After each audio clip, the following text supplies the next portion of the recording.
breaking news alert from Mid-Michigan Now. Good afternoon. We are moments from Governor Gretchen Whitmer taking the podium along with Dr. Janae Caldoun and the new director of the MDHHS, Elizabeth Hertel. They're holding another COVID-19 response briefing, and it looks like they're just about to start. So let's go live now to Lansing. Good afternoon. Today is Monday, January 25th. I am joined, of course, by Dr. Caldoun, as well as Director Elizabeth Hertel of MDHHS, Phil Knight, the Executive Director of the Food Bank Council of Michigan, and Gracie Harris from Detroit. Today, President Biden is expected to sign a Buy American executive order, ensuring that when the federal government spends taxpayer dollars, they are on Michigan, or I wish just Michigan, but American-made goods by American workers and with American-made component parts. This is good for Michigan, though. These investments will help create good-paying union jobs and build back our economy better, where everybody has a fair shot at the middle class. In Michigan, that means building a stronger state for the thousands of dedicated auto workers who build Michigan-made cars. It means ensuring that our workers earn better pay, better benefits, and more time to spend with their families. From the beginning, I have worked to ensure that more of our Michigan tax dollars are spent supporting Michigan workers and Michigan businesses. I signed the Michigan Jobs First Executive Director during my first year in office to support Michigan businesses that provide fair wages and good benefits. It's the right thing to do. The President's executive order strengthens American supply chains and federal purchasing power to invest in America's industry, unions, and workers. In addition to the executive order, the Biden-Harris administration will act to improve labor standards, launching a process that will require federal contractors to pay their workers a $15 minimum wage and provide emergency sick leave. President Biden is investing in our economy, investing in our workers and our families while making sure that the future is made in America by American workers. And I want to thank him for his leadership. This morning, I announced appointments to the Michigan Bipartisan Protect Michigan Commission to raise awareness of the safety and effectiveness of the approved vaccines. The commission is co-chaired by the Lieutenant Governor Garland Gilchrist, Dr. Janae Caldoun, and Detroit Pistons forward Blake Griffin, and many others. The bipartisan legislators on the commission are Senator Winnie Brinks, Senator Kurt Vanderwall, Representative Felicia Brabeck, and Representative John Roth. The appointees represent a diverse array of industries, professions, and backgrounds. This group of leaders is uniquely qualified to help us ensure that every Michigander who wants a vaccine, who's eligible for a vaccine, can get a vaccine. The bipartisan members of this group are going to play a vital role in helping reinforce the importance that everyone gets vaccinated. I'm confident that members of this commission will rise to the occasion and help Michigan end the COVID-19 pandemic once and for all. Additionally, Michigan, the My COVID Recovery Plan that I announced last week includes a direct focus on vaccine distribution. Last month, Congress appropriated $90 million in additional resources for vaccine distribution in Michigan through the Coronavirus Response and Relief Supplemental Appropriations Act. My plan will use this federal funding to ramp up vaccine distribution in Michigan and bring us closer to our goal of 50,000 arms in shots per day. This funding will ensure support for our local health departments for vaccine administration costs, including staff augmentation, as well as provide equipment and supplies. I want to update you on our vaccination distribution efforts as well. Michigan is quickly going up in the ranks when it comes to getting shots in arms. When it comes to doses used, we are in the top 10 in the United States. This graph shows where we are now versus where we were just 2 weeks ago. 2 weeks ago, we had administered 44% of the Michigan-controlled vaccines, with the rest scheduled. I want to repeat that. Administered and scheduled, every vaccine. 2 weeks ago, that was our number. Now the number is up to 67%.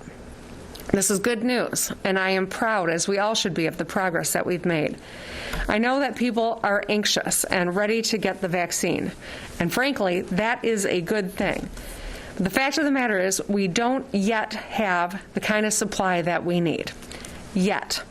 We do have a plan for 50,000 shots in arms per day once we have the vaccines that we need. Every eligible Michigander who wants a vaccine will get the vaccine. This process, though, is like a locomotive. It is cumbersome and bumpy and slow at the beginning, but we will be picking up steam and things will be going faster. I just ask for patience as our frontline workers are working 24/7 to get the shots that we do have in arms, and for the Biden administration to ramp up so that we can get more shots into Michigan. My plan also supports more families through food assistance. No family should have to worry about how they're going to put food on the table, especially during a public health worldwide pandemic. But as of fiscal year 2019, 1 in 8 Michigan residents received food assistance. COVID-19 has negatively affected food security for so many Michiganders. People have lost jobs. Children who rely on their school for breakfast and for lunch have had to stay home from school. What families need is support from their state and federal government. I want to thank Senator Stabenow for her leadership and tireless efforts to expand access to food assistance, which has brought relief to so many Michiganders in need throughout this pandemic. We have taken many actions during the last 10 months to make sure Michiganders have access to healthy food. I want to highlight a few of them. When the pandemic struck, we acted swiftly to ensure children who relied on free or reduced lunches would still have access to food while they stayed home from school to be safe. You might not know it, but Michigan was the first state to begin pandemic EBT payments last spring. Nearly 900,000 Michigan kids received food assistance through a partnership between MDHHS and the Michigan Department of Education. And thanks to President Biden's recent executive order, pandemic EBT benefits and recipients will see their benefits increase by 15% once the USDA approves our plan. Michigan was also one of the first states to get approval of an increase in monthly food assistance benefits to households who are not already receiving the maximum monthly payment. This helped 350,000 Michigan families who have to worry just a little bit less about affording food during this pandemic. We've done a lot of work in this space, and there still is more to do. For our college students losing their jobs due to the pandemic, it was created a system where some could also lose their food assistance because they were no longer meeting federal work requirements as students. So they would have to choose between college and food. Literally, that was the choice some were making. MDHHS and the Michigan Department of Labor and Economic Opportunity made changes that allow students in college, career, and tech ed programs to keep their food assistance and stay in school. Close to 90,000 students qualified. Last spring, as we encouraged people to stay home, to stay safe, for the first time, we gave food assistance recipients the chance to redeem their benefits with online food purchases from Amazon and Walmart. Aldi later joined. Our aging residents are particularly vulnerable to COVID-19, so it's crucial that we give them the opportunity to have food delivered rather than going out in the midst of the pandemic. MDHHS's Aging and Adult Services Agency has taken numerous actions along these lines, working with local area agencies on aging. That includes providing home-delivered meals to older adults while congregate dining sites were closed during the pandemic, More than 46,000 aging adults received more than 6.4 million home-delivered meals from March to September of last year, an increase of more than 8% in meals. And finally, in August, I formed the Food Security Council within MDHHS to develop recommendations for addressing food insecurity during this pandemic.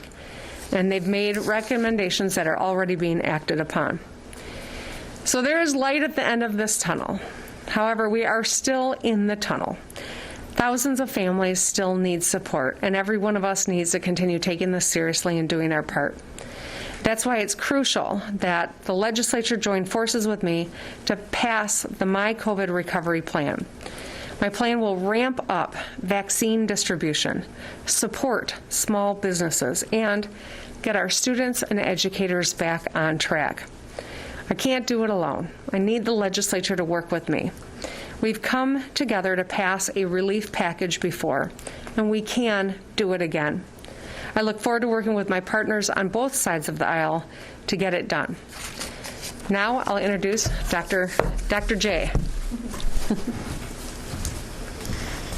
Thank you, Governor. Good afternoon, everyone. So here's where we are with our COVID-19 metrics. Case rates are now at 203 cases per million, and that's down 72% since our November peak that we saw. Our percent of tests that are positive is also coming down and is now at 6.2%. So that's a good sign. And the percent of inpatient beds that are occupied by patients with COVID-19 is also trending down and is now at 9.2%. I also want to share information about the new variant of COVID-19. We've identified this new variant called B117 that was found in Michigan. There are now at least 13 variant cases that are confirmed in Washtenaw County, and now we know of at least 4 in Wayne County. There are likely more cases that we have not yet identified, and there's possibly spread of the variant that is happening right now. This variant is more easily spread from person to person, and that means that for any given case, it will likely infect more people and lead to more spread. And this means possibly more cases overall, more hospitalizations and deaths. The good news is, though, this variant does not yet appear to cause more severe disease. Our current tests can identify it, and our current vaccines appear to work against it. But this new, more easily transmitted virus is still very concerning. We do not want to have to go backwards to slow the great progress we've already made. We want to continue to reopen our economy and get back to a sense of normalcy. This means that we all have to think a bit differently and more aggressively about preventing the spread. At MDHHS, we're working very closely with our local health departments to prevent the spread of this new variant by quickly identifying any outbreaks, reaching out to contacts, and making sure people are quarantining and isolating appropriately and expanding testing. But there are also things that everyone can do individually to help slow the spread of this new variant and the virus in general. So wearing a mask is still one of the most important things you can do to slow the spread of COVID-19, including the new variant. Last year, MDHHS launched a Mask Up, Mask Right initiative to let people know more about the best way to wear a mask. So there's different types of masks that you can wear. You want to at least wear a multiple layer cloth mask. Masks that have a single layer are not as protective. You can also wear a KN95 mask or a multiple layer disposable mask. And you can also wear a face shield over your mask for additional protection. But please remember that face shields alone, without a mask over the mouth and nose, are not as protective, so you want to wear both. Your mask should be worn over your mouth and your nose every time you will be around someone who is outside of your household. A mask is not effective if it's only over your mouth or if it's around your chin. And free masks are also available at many of our MDHHS offices across the state and at several community action agencies. The other thing you can do is make sure that you are getting a test. Right now, we are doing about 41,000 tests a day, which is good. Because this variant is more easily spread, we must do more testing so we know where the virus is and we can quickly reach out to people so they can isolate and quarantine appropriately. So if you have any symptoms, if you've been exposed to someone, or if you have recently traveled outside of the country or to a place where a new variant is spreading, you need to get a test. You can still go to our website, michigan.gov/coronavirus test, to find a testing location nearest you. We also still have many staff at MDHHS and at our local health departments who are doing case investigation and contact tracing. So again, if a health department staff member tries to reach out to you, please do answer the phone. We need to get in touch with you to let you know that you may have a positive test or that you may have come in contact with someone who has a positive test. You can also still download our free app, My COVID Alert. This free app protects your privacy and it lets you know if someone you have been in close contact with has the virus. You can download that at our app store or go to our website, michigan.gov/coronavirus. Finally, you can get your COVID-19 vaccine when one becomes available to you. As the governor mentioned, we've made great progress in our vaccination efforts and are now in the top 20 states in the country when it comes to vaccinating Michiganders. We've also already completed vaccinating our skilled nursing facilities and are moving forward with expediting vaccinations for people in other types of long-term care facilities, bringing on additional pharmacy partners. We know that our local health departments, our health systems, our pharmacies, and others are actively working to get people access to a vaccine. And I want to remind people that while we want to get as many people vaccinated as quickly as possible, as the governor said, there's simply not enough vaccines available to our state right now. So our health systems and our local health departments may not have an appointment for you if you call. We ask for everyone's patience, but please do seek out a vaccine when one becomes available to you. And you can go to our website, michigan.gov/COVID vaccine, to find out about vaccine locations. So we still have much work to do, and we all have to come together to end this pandemic in Michigan. And that means doubling down on the things that we all know how to do already. Wear your mask properly, wash your hands, avoid gatherings, and please do get your vaccine. And with that, it's my pleasure to turn it over to Director Elizabeth Hertel, who I've had the pleasure of working with for the past 2 years, and I look forward to partnering with her still to end this pandemic.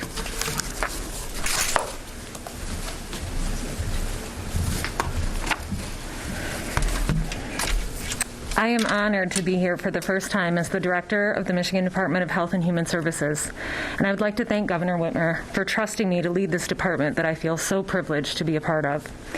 I have been proud to work alongside our state's Health and Human Services team, serving Michiganders for many years, and I am grateful for the opportunity to lead our future efforts in partnership with my great colleague, Dr. Januaru Khaldun, our employees, as well as the rest of state government, business and community leaders, and local health partners. I would also like to thank Robert Gordon for his service and support of our mission and his service to our state and its residents. And I'd also like to acknowledge and thank the MDHHS team who has worked tirelessly over the past year, responding to the biggest health crisis we have faced in our lifetime. Today, we are proud to highlight the actions that have been taken to ensure Michigan families have access to food despite the economic impacts of this pandemic. Moving forward, we will continue to do everything we can to ensure that Michiganders are able to have enough food to eat. Our food assistance program is available to help families, and it is one of the most effective tools that we have. It allows families choice in the kinds of foods that they purchase and where they can shop. Currently, this program serves more than 1 million residents, providing over $224 million per month in benefits. The food assistance application process has been streamlined to help make it easier to apply. We have made great improvements to our application process so that people can apply online through our My Bridges website, which is found at michigan.gov MyBridges, or by submitting an easy-to-use paper application. And we have staff covering every region of the state who continue to stand ready to process these applications and provide help to individuals during these challenging times. Additionally, families with questions can also reach out to 211 to learn about resources available locally in their neighborhood and their communities. Another program that has been especially noteworthy is provided by the Michigan Department of Education and our local schools. It's called the Meet Up and Eat Up program, and it allows meals to be picked up for children under the age of 18 at locations throughout the state. We are extremely appreciative of the recently announced changes from President Biden that will further strengthen the resources available to help families. This includes the extension of the 15% additional food assistance benefits that Michigan families will begin receiving this month, and increasing the amount of our pandemic EBT benefits. We look forward to working with his administration to implement these essential supports. I am proud to lead this department, where I can see evidence of the differences made every day, whether it's ensuring Michiganders have access to benefits or food during difficult times, or protecting Michiganders' public health during times of crisis. I look forward to continuing this great work alongside my colleagues at MDHHS and with our community, business, and legislative partners. And with that, I'd like to turn it over to Phil Knight, who is the director of the Michigan Food Bank Council.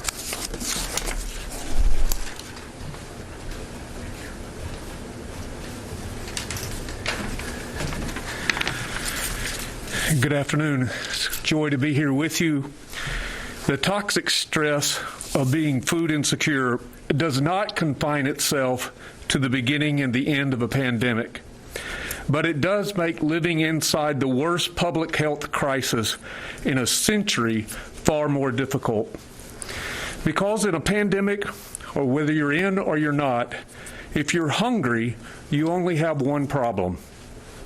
The stress of being food insecure robs you of the ability to perform, to cope, and to plan. COVID-19 just makes this harder. Governor Whitmer commissioned the Food Security Council to help her understand the impact of COVID-19 on our hungry neighbors.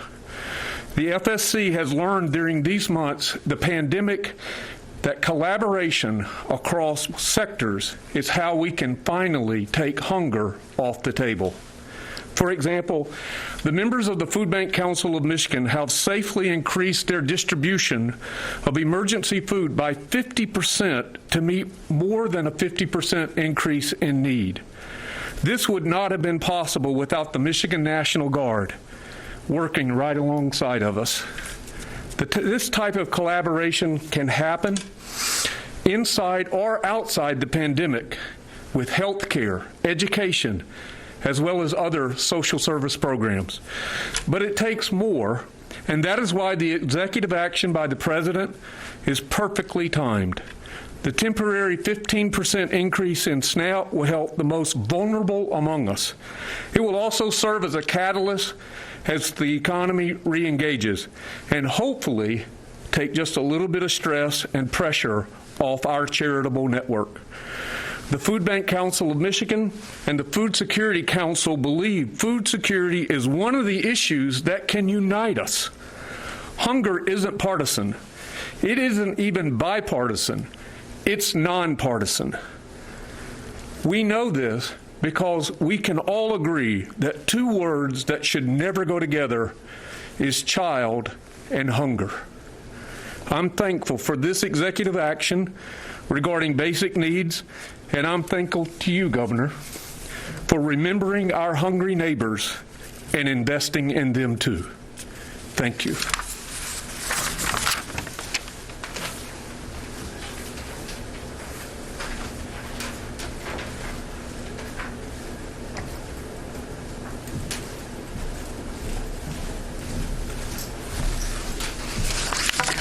Hello, my name is Gracie Harris.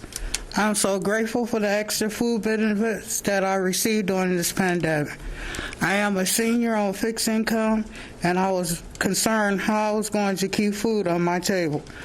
Not having access to a food bank, this has allowed me to make it through the month. Our governor is meeting the needs of the seniors like myself and who are struggling to make ends meet.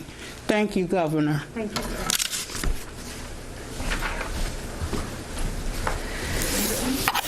Thank you, Gracie. Thank you, Phil.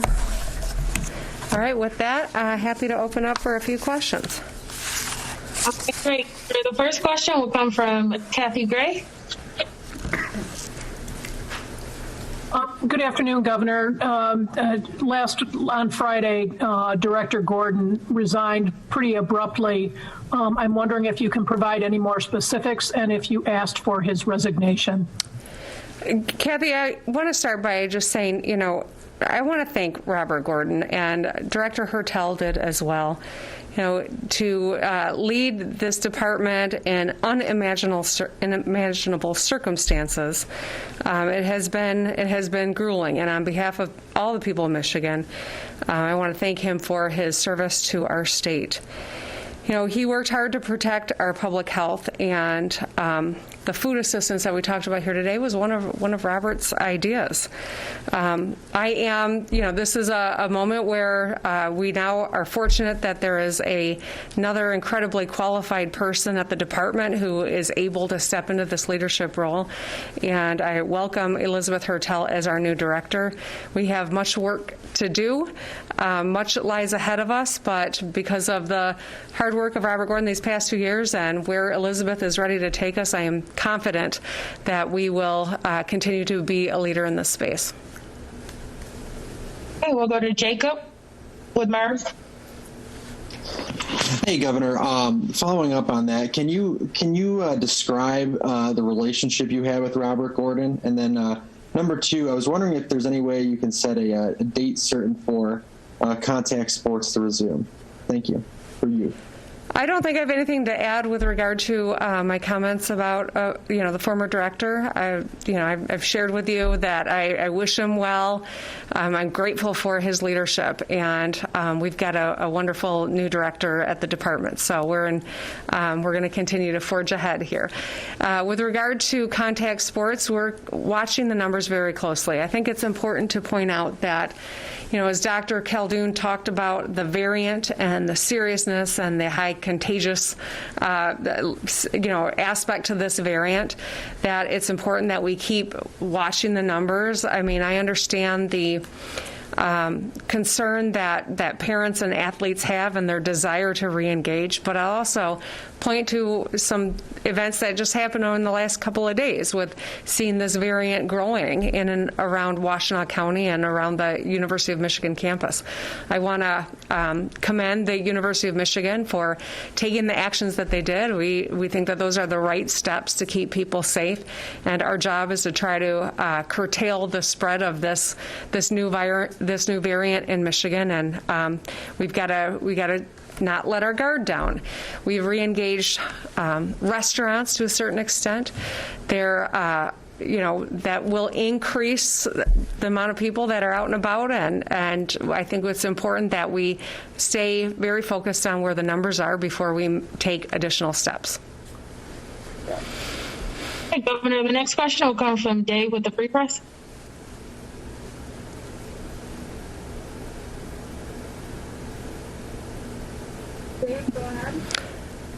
Dave, if you're speaking, I can't hear you. You're on mute, maybe. Can you hear me now, Yes. Governor? Yes. Okay, sir, I don't know what happened there. I'm sorry.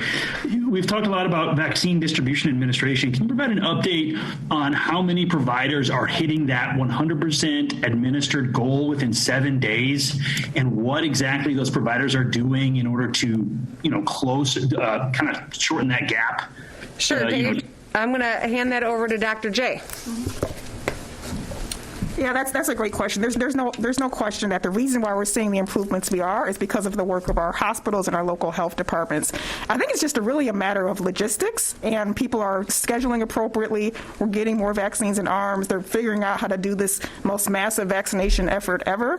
I don't have the exact numbers on the top of my head of how many providers are meeting that metric, but there's no question that many of them are. And again, every dose that we have access to is either in an arm or it's scheduled to be in an arm, and they're all driving towards that 90% within 7 days goal.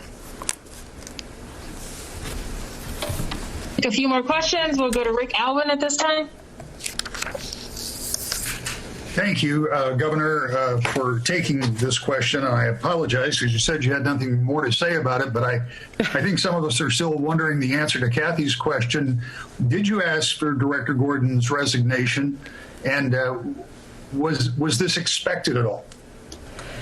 Rick, I've answered that question. I think the only thing that I would say is, it's been a grueling couple of years, and changes in administrations happen. I think I wish Robert Gordon the very best. I truly do, and I am incredibly grateful for the hard work and the way that he showed up every single day over these last 2 years. It has been a long, impossible to imagine experience, and I'm grateful that we had his leadership for 2 years, and I'm wishing him every best of luck as he moves forward. I'm also grateful that we have someone of the caliber of Director Elizabeth Hertel here in Michigan in the department who can step in and help us navigate this next phase of COVID, because certainly there's light at the end of the tunnel, but we're not out of the tunnel yet. And so Dr. Caldoun is phenomenal, and we've been so fortunate, and we're going to continue to work well together as we move forward in this to end this pandemic. All right, Governor, we'll go to Eric Lloyd now with 9 and 10. Hello, Governor. I was just wondering, a few weeks ago, we had asked if the state was holding back the second dose. That was when we thought the U.S. government had reserves. So now that isn't the case, is the state responsible for holding back vaccines for the second dose, or are we giving them out as we get them? I will, again, ask Dr. J to come to the microphone. There is a method by how vaccines are ordered and how they are administered, and she can shed a little more light on that. Yeah, so at the state, we are not holding back any doses. There's no storage unit anywhere in Lansing that's holding vaccines. So what we're doing is we are making sure that every entity who put a shot in an arm, they get the right amount of shots. Either it's 3 weeks for Pfizer or 4 weeks for Moderna. They get that amount so that they can make sure those people who got those vaccines, that first dose, get it when they need it. So we're not holding back any vaccines at all in the state. We're giving them out as soon as we get access to them. Okay, Governor, the last question will come from Julie Mack with MLive.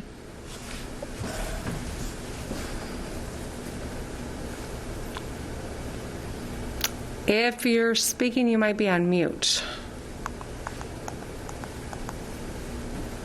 Okay, well then we'll take the last question from Tim Skubik. Governor, if the Senate Republicans hold your nominee to the department hostage in return for you relenting... Thank you, Governor. I'm sorry, can you hear me, sir, ma'am? Hi, thank you. Well, then we'll take the last question from Tim Skubik. Oh, shoot. Can I start again? Okay,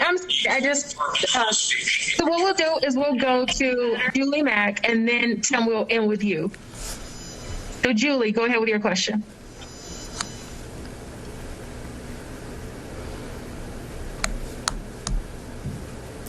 Julie appears to be on mute. Go ahead and go to Tim Skubik, and we'll end there. Governor, if the Senate Republicans hold your nominee hostage and not confirm her unless you reopen the one, would that be wrong? Can you hear me? Can you wait? Go ahead, Skubik. Finish your question. Okay. You get where I'm going with this? If they try to play this game with you, will you warn them not to do that, or would you trade off releasing the nomination so you get her confirmed in return for opening up the economy? Okay, let me start with the premise of the question. The economy's not closed. Things have not been closed for 8 months. It's been different. It's been, I don't mean, and please, I don't want anyone to hear me saying that I don't take seriously the sacrifices that people have made. There are certain aspects of our economy that have heightened risk. When you take off your mask and you're indoors, combining multiple households, that's a heightened level of risk. And so certain aspects of our economy have not been fully engaged. We are moving in a direction where we have increased engagement in the restaurant space, as an example. I think that our numbers, as you see, if you look at the numbers and compare Michigan to the rest of the Midwest, and most of the country for that matter, we're in a stronger position because we've taken this pause. We're able to take this step, but we are also very mindful of the fact that this variant is now here in Michigan, and it poses a very real threat. That's why we have to continue working very closely with our hospital systems. We have to continue working very closely with our experts in public health and the people that are doing this incredible work on the front line all across Michigan to make sure that as we re-engage things, that it is safe to do so, and we don't run the risk of looking like a lot of the states that are our neighbors, frankly. There are states in the Midwest that are not doing non-emergent surgeries right now. The last I heard, they weren't. I cite that because that's not the case here in Michigan, because our actions have worked. And so whether it is contact sports, or it is bumping up that number for in-person dining. I mean, these are actions that will increase contacts and could create spread, and that's why we have to be really smart and incremental as we move forward. We're making progress. We are the envy of many other states. We have to be mindful. And so bartering public health restrictions with the legislature for nominees. I've not done that for 10 months. I'm not going to start doing that now. We have to follow the science and listen to the experts. All that being said, I'm hopeful that it was just an off-the-cuff remark, because there are a lot of really important nominations that need to go through. We've got a lot of boards, we've got a lot of important leadership roles that I'm hopeful the Senate won't just cross their arms and not see these confirmations go through, because we've got serious work to do, and I hope that each of these nominees gets the full and fair consideration that the Senate would give in any other moment of time. All right, great. Thank you, Governor. Thank you, everybody. You've been watching the latest COVID-19 response press conference with Governor Gretchen Whitmer. The governor and other state leaders applauding President Biden's recent move to expand food benefits and also discussing the state's efforts to address food insecurity during the pandemic. The governor also fielding several questions about the sudden resignation of former MDHHS Director Robert Gordon. We'll have a full recap of today's announcement tonight on Mid-Michigan Now at 5.